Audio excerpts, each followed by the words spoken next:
All right, well, welcome back to another episode of the Vets and Real Estate Podcast. I'm your host, Will Curtis. I am joined this week by Alfred Brenner, who's going to tell us about his journey while in service and then what life looks like afterwards.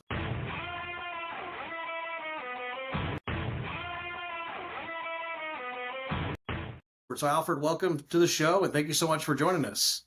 Thanks. Well, I appreciate it so much for having me on here. It's a great opportunity, and I'm looking forward to it. Yeah, so tell us, what you do in the service? So I joined right out of high school. I went into the Marine Corps, and don't really have any real reasons to why, aside from the fact that they're the only ones I talked to. Always looked to challenge myself. I know that they were like top tier, big good organization. So I did that, and I didn't really know what I wanted to do with my life at this point. That's why I wound up there without going to college. And when I was talking to the recruiter, trying to figure out what to do, I always loved the idea of being a cop, or doing something like that. So military policeman seemed like a good idea because you can transfer your service time, get out, get a lot of experience. So that's what I wanted to do for the Marine Corps. But when I was at military police school, they brought up this thing called K9. So you get to work with a dog, and again, they kind of sold it as this top tier program. You have to be, a certain individual to do it, volunteer program only. And I was really excited to do it. So I auditioned / interviewed for it. Was accepted to go to canine school, and I did work the bomb dog for several years, about 2 or 3 years in the Marine Corps. That is until we went to Afghanistan in 2010. Oh, that's awesome, and it's interesting how many. I can't tell you how many times we've done interviews where it's been former MPs, SPs that have made that transition to real estate. I'm wondering if there's anything that has to do with the police side of things, and I don't know. I'm curious if there's. I agree. I think it had to do. I think they needed a certain ASVAB score. So anyone who can get a good ASVAB score probably can pass the real estate exam. I will probably touch on this later, but it took me a very long time to pass that exam. It's not as easy as most people think. Yeah, it's difficult, but I think you need to be a smart individual, very professional, obviously. Like you said, we'll touch into that a little bit more, but as far as how it transfers, I think that's interesting. Most of them would be cops. I can see that. Yeah. So what did that transition look like as you're deciding to get out of the service? Are you like, I've been dreaming of real estate the entire time, or was it just kind of sure I could do this? Yeah, no, it wasn't actually ever kind of involved. I wasn't really interested in doing it. I never really thought of it as an idea as far as looking for a job. I was in the Marine Corps, did a bomb dog thing, and like I mentioned, deployed to Afghanistan in 2010. And when I was over there, working a bomb dog, obviously you're out in front and, you're waiting just to get blown up essentially. In October 24th, 2010, me and my buddy Grief were out searching, and it's a very long story, but we get to this other compound and we're trying to get into it. And I wound up getting hit by an IED. So I was blown up, killed my dog instantly. And that was definitely the hardest part as far as, the explosion goes, is just losing him, my best bud. And from that point on, I just went through the transition process. You get sent to the Wounded Warrior Hospital, you do your transition, they get you rehabbed, and they basically said, hey, do you want to get out, or do you want to do a desk job somewhere, do whatever you want to do essentially and stay in. And at this point, I was about a year and a half before my EAS date. So I decided to stay, but I went back to the kennels. I wanted to be a training NCO, basically tell them what not to do, and basically help them get ready for their deployment before I was transitioning out of the Marine Corps. And then at that point, that's when you get out. And they sell all these, beautiful things, especially as a wounded warrior. They get all these benefits. And, I kind of bought into the program of getting out and living off the VA and, free medical appointments, free transition, the VA loan, getting a house is very easy. Unbeknownst to me, when I got out, I had a lot of different things incorporated into my transition, which was applying for your VA claim, going through that disability process, which doesn't happen overnight. It does take several years. Being able to figure out how to get a job when you're dealing with, your transition with disabilities or injuries, what have you. So it was really just like interesting because I knew getting out, I'd have X amount of money, I'd have X amount of benefits, I'd be going to school, utilizing that GI Bill, all this free money coming in. So we got out back home and decided looking for a house, went all the way to underwriting, and the underwriter says, hey, you can't afford this, you have absolutely no income, not knowing that a lot of the different things like disability, the GI Bill, all these things that we really weren't aware of don't count towards income when applying for a mortgage. So I hit a roadblock essentially, and it really kind of opened my eyes to how this transition is played out. I mean, they take care of you. They really, really do. I was with a group that basically puts you through a TAP program, where you do a transitional assistance, but not really knowing how that works.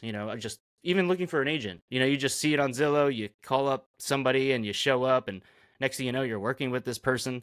So it's like little things. It's kind of like when we talk about growing up, they don't teach you really how to run a checkbook anymore, or, how to do certain things, life skills when you're in school. And it's stuff that you really don't learn until you get out. So I hit it head on, and then was able to finally get a house through a very long story. And then I was trying to figure out what to do with my life. So I was going back to school, playing with some ideas, and it was in 2014, so about a year and a half, 2 years after I got out, where I was looking at online about like ads, and I couldn't remember exactly where I found it, but it was like, Century 21 is hiring for a real estate agent, drive nice car, make all this money, it was the whole thing. They sell it to you like it's the easiest thing in the world. And I just was thinking, okay, not like it was a get rich quick scheme, but it seemed like something that would fit my abilities as far as what I'm able to physically do. Again, just being professional, serving people, being able to make that money. So I reached back out to the group and went and interviewed with them, and they absolutely was like, yeah, sure, come on in. And I joked with them, I'm like, so when do I get my brand new car that you're gonna give me? When are you gonna give me all these fancy things? And you learn very quickly that it's a long road. So 2014 is when I started studying for the test and getting involved in real estate. So it really wasn't like something that I was looking to do. It just was something that kind of fell in my lap as far as what would fit my abilities and skill wise too. You don't need a degree. You don't need much experience. Unfortunately, most guys in the military, when they get out, they don't have much of a resume. I say it jokingly, but when your resume says I went over and killed people in the desert, there's not much you can do when you get back. And I think that's where the transition really trips guys up. So that's kind of how it fell in my lap. Yeah, no, I would agree, and I think that's the. I think I felt lucky that I went back to school and I got paired in a fraternity with a guy who had got out probably 2 years before I did. Turns out we actually ran across each other in Iraq, different units, but like actually kind of knew each other. Small world, we lived two chews away from each other, like small. Wow. Um, but he was already through that process. He was already about to graduate. He's already applying, and he was great because he sat down and he's like, "Dude, here's what I screwed up. Here's what it is. Let's talk about what you did in the service. You had a hand receipt for whatever $2 billion worth of equipment. You managed $2 billion worth of stuff. You didn't go and be able to put that all into civilian speak." And I think that maybe you agree, you figure it out after you get out how to put everything you do to civilian speak. But when it's raw, I mean, how can you pull from that over? How can you pull from that military experience to really put it to civilian speak? Yeah, it's interesting. I think you're right though. There's a lot, no matter what your job is, like anyone who goes through boot camp, and it doesn't matter your service. Like I feel like boot camp alone can give you a resume, right off the bat. And it doesn't matter what service you're in, whether it's 8 weeks in the Air Force or, 13 with the Marine Corps. It just, all that professionalism, attending those schools, the shooting, attention to detail, all those things can easily be transferred. And that's what I loved about real estate specifically. Like you said, a lot of skills in the military would make great agents. And it was, for me, a light bulb went off. I've said I actually was gun ho about really pushing a program where we not only introduce the idea of being an agent, but to give them during their transitional time. When they get out, you do like taps. It's like 2 to 3 months out. You have to do all these classes, basically learn to be a civilian again. But you can incorporate this class and also incorporate the real estate school. It's only, what, 2 weeks, and they could do that, pay for it. It's not $1 million. And to be able to study, get your license before you get out on the military's dime. And I think they do that for other programs, or at least in a nonprofit way they could. But I said, this is a done deal. I mean, at least it's something, maybe not something they can dive in right away, but at least they can have their foot wet and get an idea of, okay, I like this in the middle of that transition, instead of trying to figure it out while you either have a family. Because once you lose that base housing and all that extra benefits, you wind up not being able to get that real estate career going because you're struggling, getting get the gate there. And that's why, I mean, typical agents, I think, burn out. Yeah, I forget the ratio. I don't know what it's up to now, but it's still like 80 something percent or whatever in the first 5 years. I happened to actually be in real estate school with a good buddy I became friends with, and he was an Army guy, went to Iraq. We were both like getting pushed through the company, like, hey, we're gonna go out, we're gonna kill it. And unfortunately, like, life happens, and you kind of, it's hard to sustain it. So I would love to see a program like that being made. I don't know if one exists yet. I'm sure maybe some nonprofits help out, but to be able to pipeline people right into a group, get them paid up and ready to go, I think that would be a smart move. Yeah. So you've talked about the skills that transferred. What skills exactly you think have helped you in that career in real estate that you took directly from your time in the service? Well, I think if you're a vet and you're listening to this, I think most guys would joke when you're trying to show a home, and depending on what area of the world you live in, you're showing a home, you're clearing a house. You're kicking that door down and you're clearing rooms. Like I can't tell you how many times I'd be like searching a room and clear left, clear right, and then sometimes you'd find a guy sleeping in the bed. So very similar. Like you can definitely have that ability to be like essentially go out on a mission. You treat it like a mission. Like hey, we're going out, we're going X time, showing up at this time, kick the door down and you're basically trying to help the people behind you, which was interesting. It's kind of like what we did. My job being out in front. You search a building, make sure it's clear, but then also to be able to tell them like, hey, this is what we found, this is what's in this room. So it's weird how a lot of these things can easily transfer.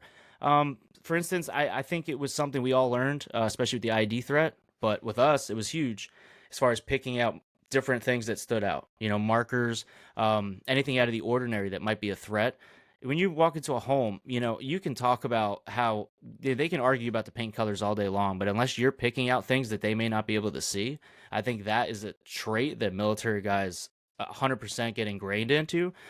So you're really looking, and I know I did, when they're looking at paint colors and where their couch should go, like you're looking underneath cabinets, you're looking behind walls, you're looking for cracks, and those little things are huge. Another big thing would be just serving. I mean, think about it. Real estate is a service industry. What we did in the service was serve. So whether you did it on purpose or not, your goal was to serve the country. And now you get to get out and serve other people. So it's a service industry. A lot of people, and I'll get into why later, I didn't really love it too much. But it to me was always a service industry where others might think it's a sales industry. So I think that's probably a debate that happens throughout time.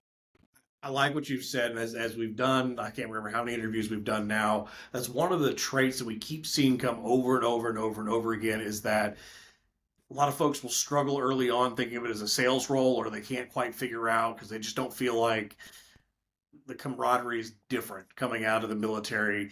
And until they make that switch to understand that I'm serving somebody different now, I'm serving a home buyer, I'm serving the commercial buyer, but I'm serving my community. Whenever that light switch seems to finally click for veterans, that seems to be the catalyst where you watch so many of these veterans will self-admit, once I realized I was serving somebody, my business exploded. I mean, and you're alluding to that same exact thing that it's service, not sales. Yes. Yep. Yeah, I agree. And I think you can get caught up in either one or the other because I noticed I think you have to have a healthy balance and that's a whole other subject. But I know for me, I dove well into the service aspect. I know I put a lot of myself out there and it was a lot of service, whether it was giving things away for free or maybe going above and beyond to doing things that most agents wouldn't. It started to eat at my soul and kind of volunteering for things that shouldn't be done. Like, hey, your deck didn't pass inspection. I'll fix it. I'll be there on a Saturday and fix it. Like getting these things done. Then you have the other side that's all about the numbers. It's all about the sale. It's just like you got one, go to the next one, go to the next one. And I think if you find that healthy balance, and like you said, people recognize not only are they selling my home or buying one, but they're providing this awesome service. I love them. I'm going to recommend them. If you find that healthy balance, that's when that momentum kicks and it skyrockets. It's the one or the other because if you're caught up on sales and the sales start to dip and you're 3 months away from not getting a sale, you get deflated, you get, demoralizing, and then you start to be like, I'm not doing this anymore.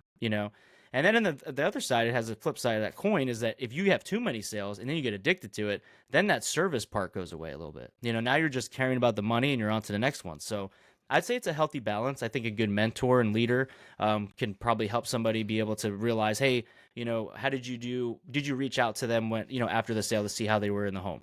Little things like that to show that you truly care, not just about the money. So, what did that first year for you look like as you're getting your license, you're going through that process? What did that first year of business look like for you? It was a little difficult, more difficult than I thought, to be honest. Like I joked about the test, it was a little difficult, but I failed it 3 times. So it was, I went into the computer room, did it. The first time out, I felt confident. I studied like crazy. The lady's like, I'm sorry, you failed. Next time I went back, and interestingly enough, they only tell you your score if you fail. So every time, I think it was like 70 or something percent or whatever it is.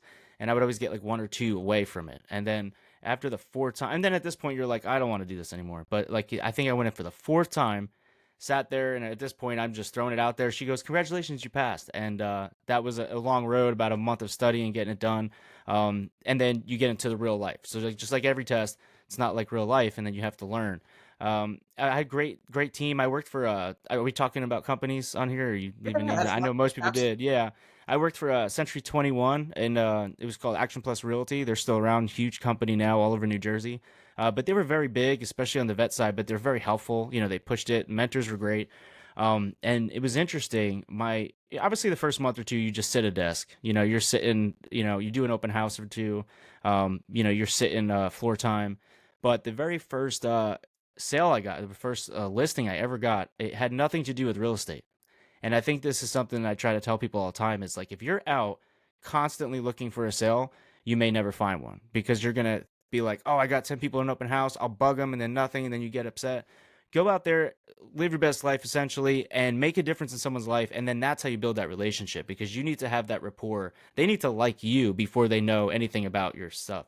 I did a talk for, it was a nonprofit, and I went up there and I did my little spiel about dogs and everything else. It was at a 55 and up community, about 300 people there. Went to work on Tuesday, and a gentleman calls and he says, "Hey, I want you to be my real estate agent." And I've been in the business 30 days, never had a sale, and it had only to do with my presentation, how you handle yourself. So you never know who's watching. Same thing in the military. You can walk around with your hands in your pockets, or, you never know who's watching you. And that goes kind of both ways. So that's how it started. And then from there, you just got to keep the momentum. It was rough. I think I only had two or three sales my first year. And then the next year, luckily, every year it doubled, because I kept the momentum. You got to the point where I think it was 2 years later, you start to hit whatever those prizes are that they call it. I think it was a pinnacle quality producer, and got that 2 or 3 years in a row. So it's the big thing is the momentum. You can't get caught up on it. Yeah, I think that's interesting how you talk about it. It's doubling and it kind of it was slow. I think too often or not we see the selling sunsets. We see all the shows out there that make it look super easy, and of course you see everybody in the white Mercedes and like everybody's gonna. It's too easy to win. But I think exactly what you're saying is that there's a couple of slow years at the beginning until you really start building that business. Is there anything that you specifically did that you think helped build that business? Any traits that you saw others did that was super successful? That you would go, hey, I went from 2 to 4 to 8 to 16. Yeah, Yeah. if I was honest with myself, and I think most agents, if they're honest with each like themselves, they can admit this. I didn't put in the amount of work that should have been put into. And we always say, "Oh, I'm a full-time real estate agent," but I really only did 4 hours of desk time. I did one open house, and I showed three or four. Where realistically, I could have done three or four times that much. And it just was a life thing. I had a wife, I had dogs or whatever. You have bills, you have family, you have vacations, you have stuff going on. And then like when you do have like you like the real estate because you have that downtime, but you do take advantage of it. You're like, oh, I don't have to go out today. I'll put all my showings on one day. But like realistically, if I worked 8, 10 hours a day, yeah, I can see you be very successful. So it has a lot to do with the grind. It's a real thing. You have to be motivated. You have to stay on it. I know it's difficult because a lot of it's out of your pocket. But it'll pay off in the end. It really will pay off. You just have to put in the work. It's an investment in your future to work like that. It's like if you're trying to lose weight or invest money, you can't just see it overnight. It's something that's got to happen over time.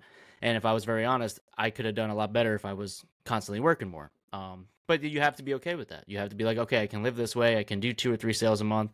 That's how it starts. Is that momentum. No, and I'll agree with you on that one. There's times where you get comfortable, and then my wife wants a new car. Well, all right, let me go ahead and we go pump up the numbers here for the next couple of months, and then we go get something so we can go buy her a car. And Hmm. it's one of the things I love about real estate is that we know it's comfortable, but we know if we need to start making more money, we want to start investing. You can pump that up for a short bit of time on the commercial side, so our short time is more years than a couple months. But it's the same mindset is that, okay, we know something's coming up. You get to really kind of control as much as you can, control what you earn and how you want to work. And I think that's one of the things that many people love. Mhm. But I think, as you said, maybe not put the effort in early on. Yes. Yeah, it's definitely the attractive part to be able to have that flexibility, get those big paychecks, and it depends on where you live too. Like you said, if you're out, I love selling Sunset, absolutely love it. I'm addicted to that show, most of all real estate shows. But I think what people learn very fast is real life is nothing like those TV shows. Very rarely do we have the ability to do 4 or 5 deals a year and then live off it. Most people around America are doing. You have to do 20 to 30 deals a year to at least make a good living.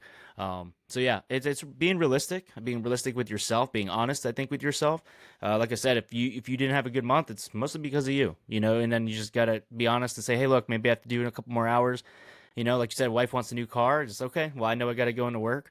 But it's really like you said about that momentum and that honesty and integrity with yourself. Yeah.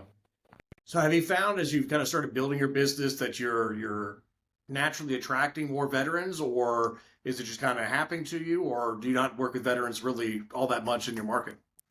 Well, it was interesting when they brought me on. They were very excited because I think I was the only agent, maybe one or two out of hundreds that actually had base access. So I live very close to a very big military base here, and we had access to go on. So I'd be going in there. I was looking for ads in their paper. They have big events like the air show that brought tens of thousands of people. So we're really looking into that market. The thing that I learned, and I think it depends on where you're at in the country, but what I learned here was that it wasn't as transient. So we had a huge on base presence. So you'd rarely find people who came in and did rentals, although it existed. And then again, no one was really buying houses as far as the active component goes, active military, because we have such great housing here. They would just live here 2 to 3 years and then take off. The big thing that we found, we have Ocean County, which is one of the largest counties full of veterans, and big thing is retirees. A lot of guys who are retiring or much older vets who are like selling their nice house up north, coming down to Ocean County, which is a lot cheaper. So it was a lot of those. That's why the talks that I was doing at 55 and up communities was big. But that was kind of the niche that we were looking for. I had a good mix, I'd say half and half, of veterans because of this population. I loved working with them and they loved working with me. So that was very appealing. They see, I'd mock up, post designs and stuff about me being in, whether it's in uniform or previous military experience, and I would get a lot of traction on that just because of the camaraderie that they saw. I'd have guys going out be like, I only called you because I could trust Marine, this and that, and this guy must have been a Marine vet in Vietnam, and you immediately break all these obstacles and barriers if you were another agent trying to sell yourself. So I believe that helps a lot. And then like I said, I didn't do millions of deals, so I'd say it's about half and half. Okay. No, I'll agree. I think the rapport that comes in with working with other veterans, it's instant. Even when I came to the company I'm at now, one of the agents we had, full bird, retired colonel, West Point guy, um, instantly he and I just hit it off. And now we refer stuff back and forth to each other. Just, I mean, instantly. He was a full bird. I was a sergeant. I mean, completely different worlds. If I was standing in front Right. of him while in uniform, I did something pretty screwed up.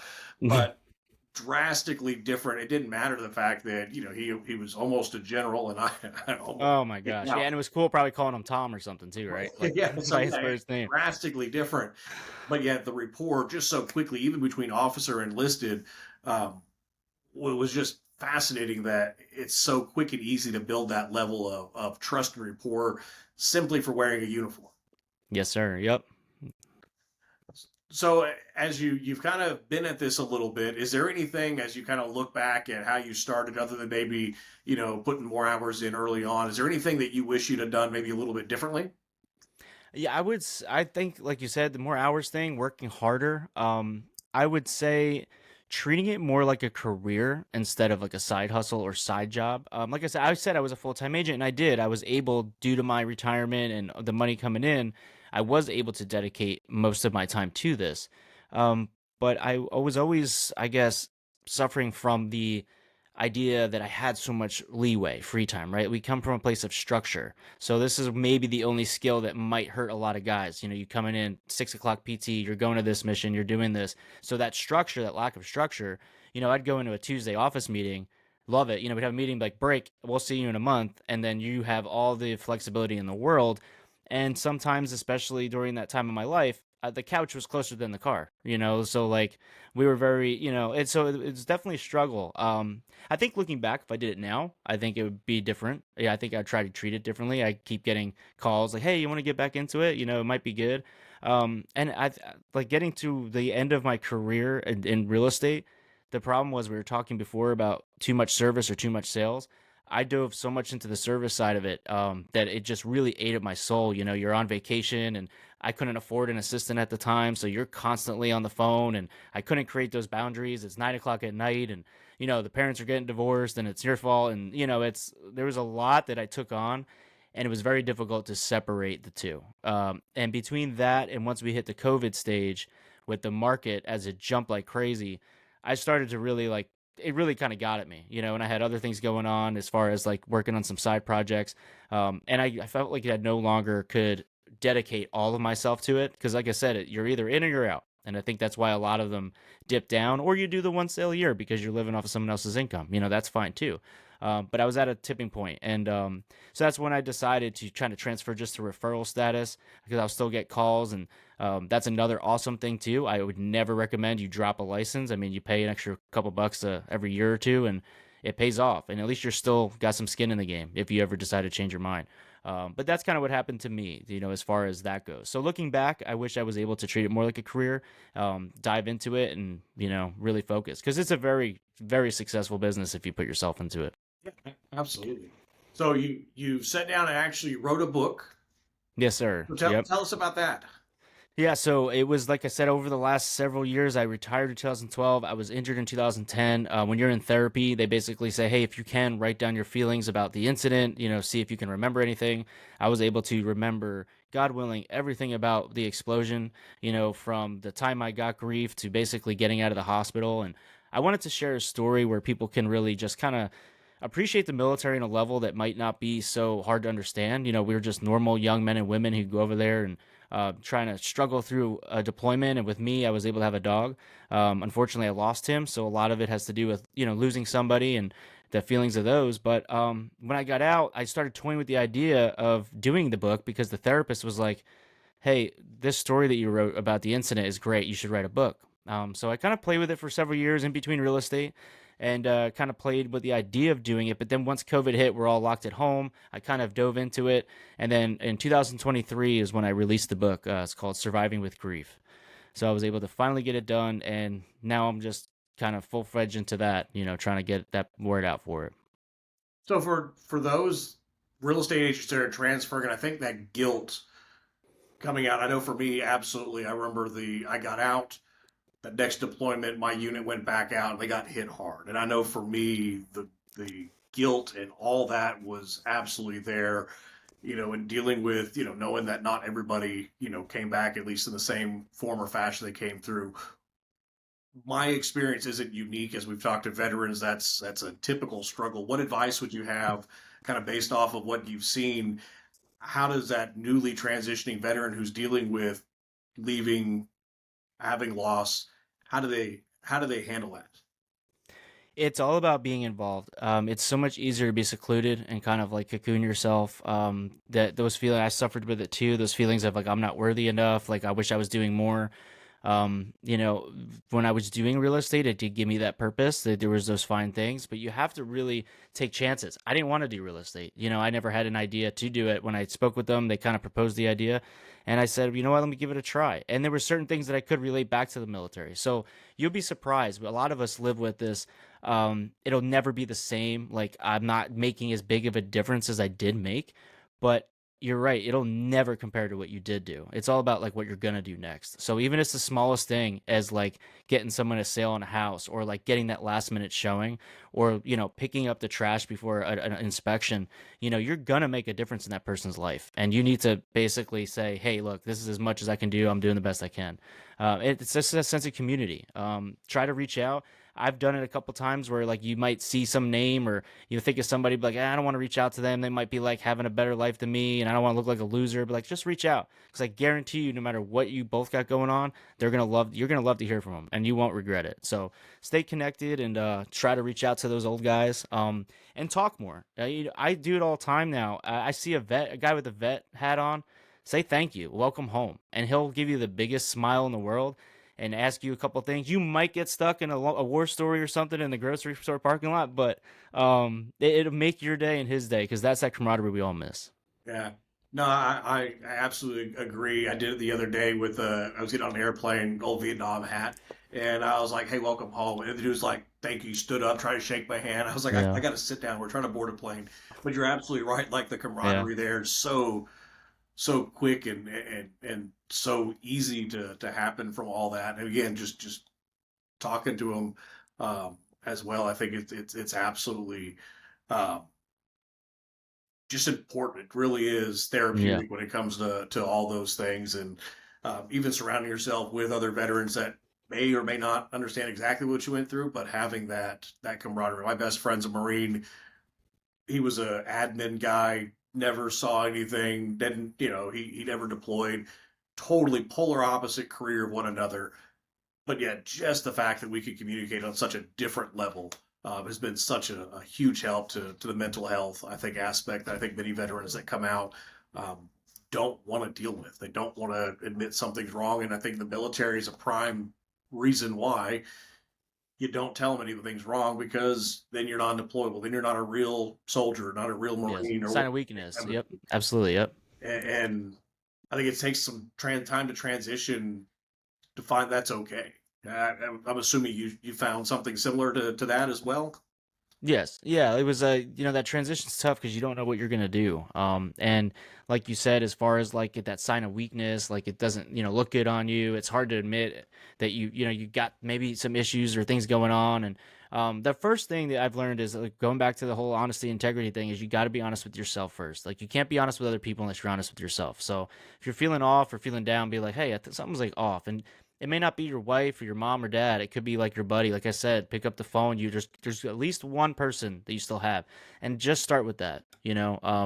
It's really about just being able to share that and then feeling that sense of belonging, and then that purpose becomes infectious. Once you get motivated again, I have a buddy. We go a couple months without talking. We'll talk again. Then we're like motivated to do whatever. We get excited. We'll go out, and it's that stuff that we miss. Because when we were in, you went through the suck together.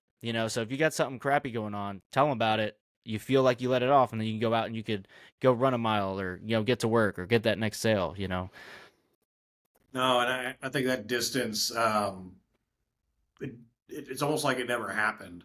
I can remember a group of my buddies. We do a hunting trip every year, and there was a guy, Sam. I had not seen him in years. Matter of fact, the last time I saw him was I was relieving him on a guard tower, and then he deployed, or he went deployed back, and I was another couple days after him. We didn't see each other. We got back stateside. He was getting out. I was staying in, completely separated. So it'd probably been 10 years. Wow. Get out of the truck. We're there at the hunting ranch. I get out of the truck. I look over. I was like, Sam, dude, what's up? And it was just, I mean, almost like it was 10 years ago. We're obviously fatter and broker than what we were back then. That's But awesome. and it was you would never thought time had stopped. We both got kids, married. I mean, everything's changed, but Yeah. that relationship was just there to pick it up. And I can't echo that enough. You're exactly right. Pick up the phone and call them. Yeah, absolutely. So surprised at how quickly that relationship comes right back. It really never left. You're just picking up where you were. Yes, that's awesome. That's awesome. So if somebody's looking for your book, where do they find it? I have it on Amazon right now, so you can get it on Amazon. It's Surviving with Grief. Again, it's a tale about my dog, overseas and kind of just dealing with the emotions. We lost a couple people over there, as most guys can relate to. And again, it's very easy to read. I've limited out the swearing words and kind of wrote it in. I always joke, a Marine wrote it, and there's pictures, so it can't be that difficult. But yes, I appreciate you let me say it. But yeah, it's on Amazon. All three versions are available. You can get it on ebook or paperback, whatever. So yeah. Well, Alfred, thank you so much for your time. Thank you so much for your service and your willingness to share both your real estate journey and as well as that transition, kind of coming to the wounded warrior side of things. Thank you so much for sharing that time and spending time with us. No, absolutely, I appreciate it. Yeah, like I said, if anybody's thinking about it, if they're on here because they thought, hey, I'm gonna do real estate, I'm a vet, I 100% look into it. Because like, what's the worst you're gonna happen? You know, you're out a couple bucks, but I'm telling you, there's gonna be things about it you love, and it's definitely worth giving it a try. Appreciate it. Thank you so much.